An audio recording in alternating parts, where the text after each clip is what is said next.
Got a sponsor for y'all this week, and like we said last week, we always try to find partners that fit with our audience, and based on y'all's comments about our computer model throughout the year last year, we think MyBookie fits with you. MyBookie.com, you're already placing bets with your buddy on the side. Go with somebody that's a little more reliable, that has a slogan that really summarizes who they are. You bet, you win, they pay. That's it. Don't worry, no headaches. If you win, you're going to get a payout. And they're great because they have other stuff besides just straight up lines. They've got a lot of prop bets. Who's going to win the national championship? Who's going to win the Heisman Trophy? Who's going to get fired? And right now, if you sign up with a promo code CFBNerds on MyBookie.com, they're going to do a first deposit match up to $1,000. Really doesn't get better than that. Check them out. MyBookie.com. Links in the description.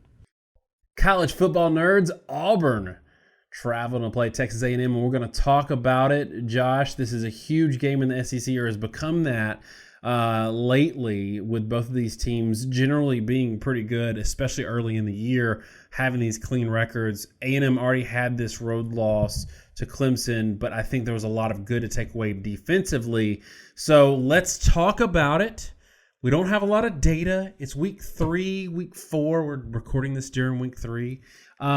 So that's a downside, but we got some stuff to talk about. I want to remind you, please subscribe. Please like it. Helps the channel out a whole lot. Even you Auburn fans who are mad that we left you out of our top 10 last week, give us some love. You love listening to us anyway, even if you disagree. Let us know in the comments what you think the score is going to be. I'll pin a comment. Everybody, let me know what your score is going to be. All right, Josh, let's get into this. So a couple of cupcakes this week in week 3, but I want to start with the positives for A&M before we go into head case Kellen Mond that we saw at Clemson. There was some real concerns there. The defense, I thought, played really well. So this is the Clemson offense at home, and you know, Clemson fans have been getting at us saying, yeah, they're still sandbagging. I don't think they're sandbagging against the one ranked opponent they're going to play this year. I think we saw Clemson going all out trying to do what they do, and they couldn't really do it. They had a lot of 3 and outs.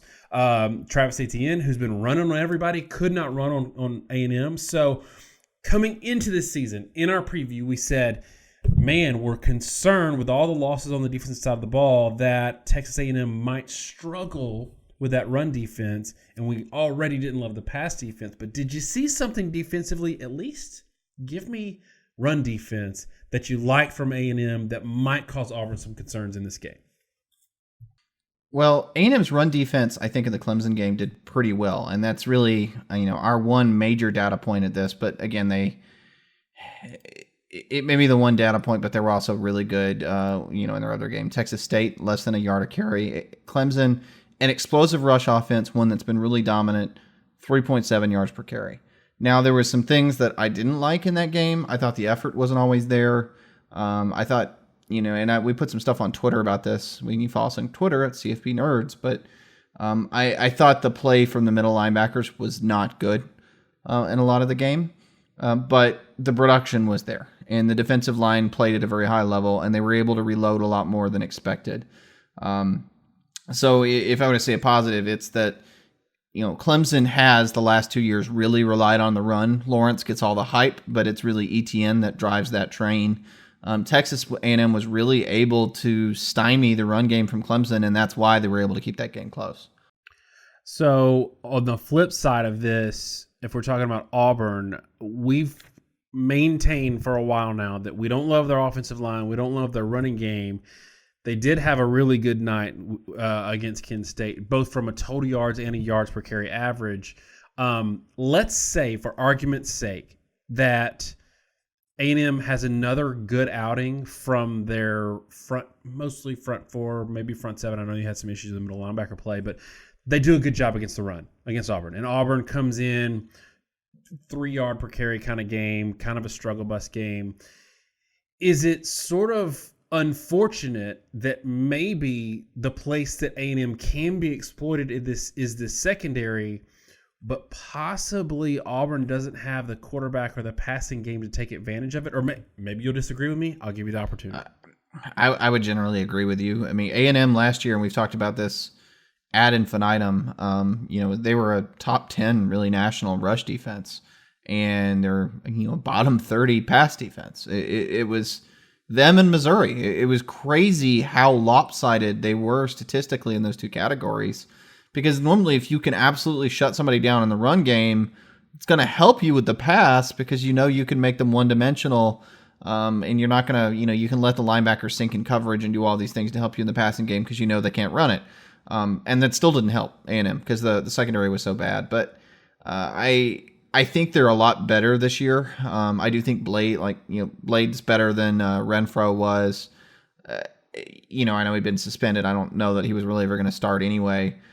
It bit them against Clemson because they got guys hurt, and then they had guys, then you had suspensions and all compounded. But I don't think Bo Nix, to flip that around, has been a particularly good passer. He struggled in other games, and he struggled.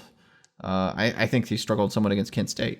Struggled, though. I mean, look, I think our pointing out that he struggled against Oregon is a fair criticism, but it's also a true freshman in his first start. He showed a little bit of improvement, also kind of struggled against Tulane. There's some concern or some thought that Tulane might be actually really good this year, especially on their defensive line. But Kent State struggle. I mean, we don't really care about total yards, so the 161 I don't care about as much as I care about that 10.1 yards per attempt. I mean, we're a per average channel and not a total yard channel, so that to me 10.1 sounds pretty good. Well, it sounds good, but I'll push back a little bit on that. I mean, he threw only 16 passes in that game, and he was 10 yards per attempt. But one of those 16 passes was a flea flicker. And a flea flicker is a handoff, reset, throw it back to the quarterback, and throw it downfield. That was a 50-yard throw to Eli Stove. And it kind of only had to be an arm punt. I mean, he did throw a fairly accurate ball, but the guy was completely uncovered. He just had to get it downfield to him. If you look at the rest of his throws, he's 11 of 15 for just over 100 yards. And so now we're talking about like a 7.4 yard per attempt game against the Kent State Golden Flashes, not necessarily the best team in the world. And you also got a 5.6 and a 5.7 yard per attempt games in the first two. I definitely think A&M is going to be closer in quality to, at least Tulane compared to Kent State. But even in that Kent State game, I know he threw for 161 yards. We talk about this a lot, and it's not cheating to say this. I mean, if I can take out one play from a given player and suddenly your statistics are poor or very mediocre, I don't really view that as a great game. And the reason for that is one play can score points, and it's very important to be able to score points. We'll probably circle around on that when you're not getting a lot of production, but one big play is not moving the chains. And what Bo Nix has been unable to really do is to consistently throw, and you want to be making completions for more than 10 yards so you get first downs, and Nix has not been able to do that. He's taking short, easy throws, and most of his yardage has been yard after catch so far. One of the things, so A&M fans might know Auburn's offense, might not be super, involved with it. But one of the things that's been always kind of brutal in terms of defending Gus Mahlzahn's offense is when he's had a good running quarterback, it was so hard to get him off the field. It was death by 4 yards a carry, death by, first down after first down, and then the shot play comes. And I think they tried to do some of that against Oregon starting out, and they sort of took a step back and said, look, we've got to take some shots and not necessarily set them up. We're not having success setting up shot plays. And it worked out for them, and they won the game. Based on what you saw with Clemson versus this A&M defense, do you think we'll see some more of that in that Clemson didn't have a great day in terms of consistently driving the field? They had one, deep ball that was just over double coverage, and then they had the broken down play where he rolled left and threw a touchdown, and then they had the really errant throw, great catch down by the goal line. So do you think Auburn's going to have to do some of that to score in this game and maybe adjust their approach from trying to do the death by 1,000 cuts thing and do more of a shot play sort of offense in this one? I think so. And honestly, I think it's a lot of what their team is built for. When you look at the receiving core for Auburn this year, they got a lot of guys with a lot of speed: Hastings, Schwartz, Stove. And I know I get back and forth sometimes with Auburn fans about this, but they're not overall sort of traditional receivers. They're very fast. They're very quick. They're home run threats. They're designed to be set up and chunk it downfield guys, or guys that you get the ball on the edge and you let them get an angle and run for a touchdown. They're not really great catch in traffic kind of guys. And like you said, I think they've tried to use the short passing game to set up the deep passing game. And the problem is it just hasn't really generated enough. I think they're almost better off by leaning on the run game, which has been pretty darn effective. I mean, Whitlow's a good back. They've been able to run the ball pretty well, and be able to. And then, if you're going to take shots, just take shots. Even if they haven't even necessarily been set up, still take shots. I mean, Stove and Schwartz have the speed to get by guys and get you a one-on-one and beat a guy deep. And you just need to take your chances with it. Because again, I don't think the passing game's overly efficient. And again, I'm going to reiterate this one more time in a different way, because I think maybe Auburn fans might take the Kent State statement a little harshly. Kent State allowed 11.8 yards per attempt to Arizona State. They allowed 9 yards per attempt to Kennesaw State. Actually, 8.8 yards per attempt to Kennesaw State. Kent State does not have a good pass defense, and you still were generating outside the flea flicker. You're generating about 100 yards of passing offense. I don't think Auburn can rely on a traditional passing attack at this point. They've got to rely on the run, and they're going to have to use the passing attack just sort of as a deep shot thing to make stuff work. All right, so I want to talk about both of these things, but before we talk about both of these things, or maybe this is how you talk about both of these things, tell me, which is going to play a bigger factor in this game? Bo Nix going on the road for his first true start, and it happens to be in a really, really tough place to get a win, or the fact that A&M was already taking a step back in their running back room by losing a really talented Travion Williams for last year, and Corbin got hurt against Clemson, and now they don't have him either. Which one of those two, if you had to pick, would be a bigger factor in this game? I think the biggest factor in this game is the fact that the game is at Texas A&M. At this point, the statistics for Kellen Mond, when you talk home and away, are just kind of absurd. If you look at Texas A&M at home versus Texas A&M away, throwing the ball, situational stats. When they were at home in 2018, Kellen Mond threw for 8.2 yards per attempt. When he was on the road, he threw for 6.7 yards per attempt. And now, be clear, his ranked and unranked games were exactly the same, 7.5 yards per attempt per either. So obviously being on the road is a big factor versus being at home. Bo Nix now gets thrown into the same environment, and he's yet to play a true road game, right? And now he's going to be in the A&M environment, which the exact opposite of what happened with A&M at Clemson. So I think a lot of the issues A&M had are going to get flipped. And now all of a sudden, Auburn and Bo Nix are going to be the one with all the noise and all the disruption. And Mond is sort of the good Mond, not the bad Mond. Again, it's a ridiculous Jekyll and Hyde thing. 19 touchdowns, 2 interceptions at home, 5 touchdowns and 7 interceptions last year on the road. I don't know how Bo Nix is going to respond to it, but I can't think he's going to do better on the road than he did at home. You compound that with that and the injury situation. I mean, A&M losing Corbin is a very bad thing.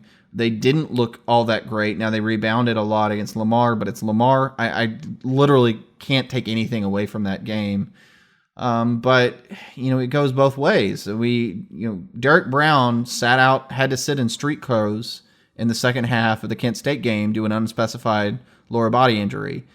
Prince Tega Winogo did not start the Kent State game due to an unspecified injury. I don't know what Auburn's going to look like either. So as much as I think Corbin's a step back, if Brown's out of the game for Auburn next week, I almost think that's enough to offset that by itself. So all these factors are in play, and normally I'd say home and away is not that big a deal, but I know at least in Mond's case, it very much statistically has been more than maybe any other quarterback I've ever seen.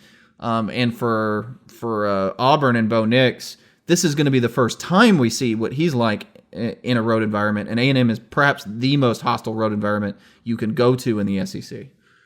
I'm going to agree with you in that being the bigger factor, but for also another reason, kind of like when we talked about with Texas when they lost Whittington, their backup running back, and they're really thin. We pointed out that Sam Ehlinger is their primary runner anyway. And he didn't do it a lot against Clemson, even though there were wide open running lanes for him to run.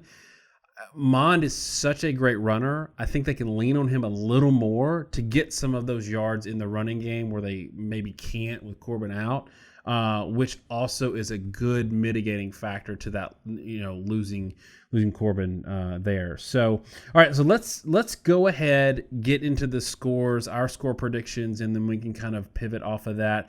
Tell me what you think about this game, A&M and Auburn. Give me your score, and we'll go from there.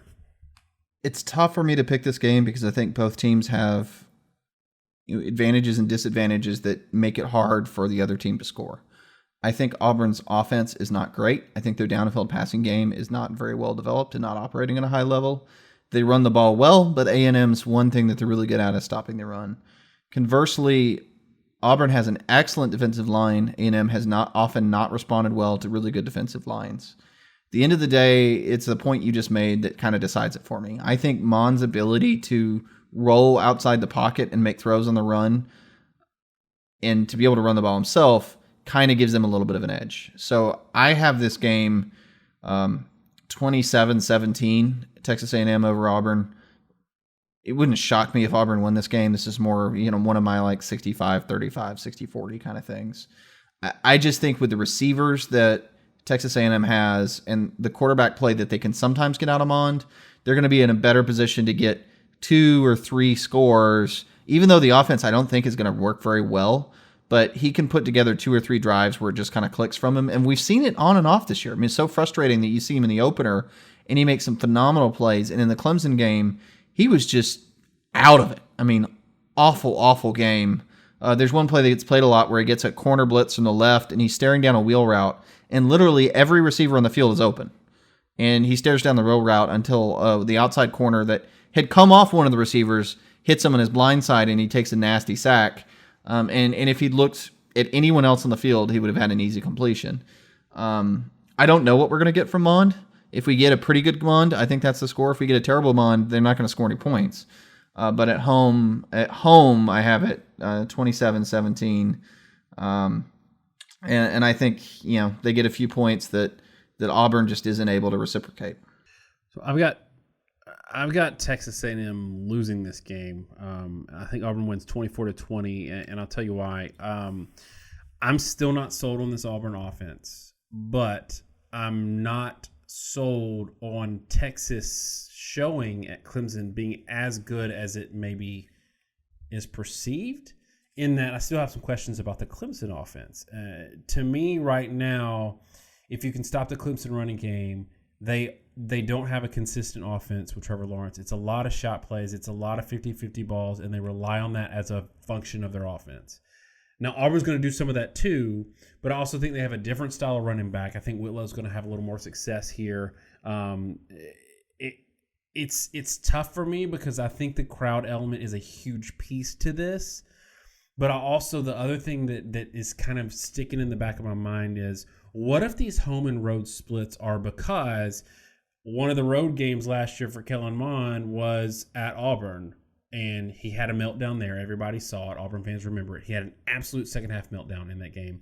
Oh, one of the other road games he had was Alabama, and that's just an elite defense, and that's a tough place to play, and same kind of thing. So it's like maybe he's just playing crappy teams at home, and that's why his splits are so different. And finally he's got a good defense coming in, and his splits aren't going to be as good. And maybe that head case Kellen Mond shows up again because he shows up against good teams, and he just happened to play them a lot on the road last year. So with that, I've got Auburn 24-20, and I don't have a lot of confidence in it.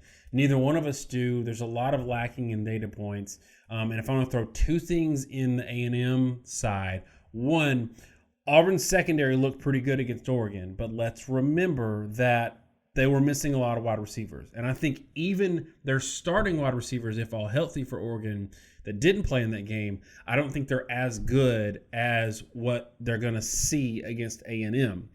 Number 2, we talked about how it was kind of a drive-by sort of point in passing. Arizona State, Jaden Daniels, 11.5 or 11.8, something like that, yards per attempt versus this same Kent State team that allowed 10 point whatever. He played Michigan State today, recording this Saturday night. They won 10-7, but that 11.8 went down to 5.4 against a real defense. So I gave you a little back and forth on Bo Nix in the beginning. I started digging into the numbers. I have some concerns that Kent State isn't anybody, and we can't take much from that game. But having said all that, I still think Auburn finds a way to win. I again, not super confident about it. But you picked A&M. If Auburn wins this game, do you think it's going to be more because of Bo Nix having a great game or because the Auburn run game does better than maybe Clemson was able to do against this A&M defense? I think it's going to be more about the run game. Whitlow is a legitimate high-end SEC tailback, and I don't know. I mean, we saw a little bit from other backs in that last game, but I'm just, personally, as of the moment, I'm not really sold like that Malik Miller is really on the same level as Whitlow. I think Whitlow is an elite back. I think Whitlow can carry them in this game. I've already flagged the fact that I don't think Texas A&M's inside linebackers played well at all versus Clemson. And in particular, I thought Buddy Johnson struggled tremendously in that game. I think there are opportunities there for Auburn. And if they're going to have success, I think it's going to be by isolating the linebackers for Texas A&M. You can do that in the passing game. You can do it in the run game in a lot of different ways. And it may be that it's technically passes from Nix, but I think a lot of it is going to be really the tailbacks doing work on the linebackers from A&M. I think that's their biggest advantage. All right, y'all, that's A&M and Auburn. Again, like we mentioned earlier, we don't have I think last week we did week 4 was our computer model. It's going to be week 5 this year. There's just not a lot of great data points, although Auburn, Oregon was a good one. LSU, Texas was a good one. We need more national data points. Georgia, Notre Dame gets us a good one to where we can feed some decent data to our computer model. So keep an eye out next week, even for games that you're not super interested in. There might be, for some of you gamblers out there, some interesting points that come out of our data that has held its own for 3 years now against S&P Plus and against Vegas. Thanks so much, y'all. Have a great week. Subscribe and like. God bless.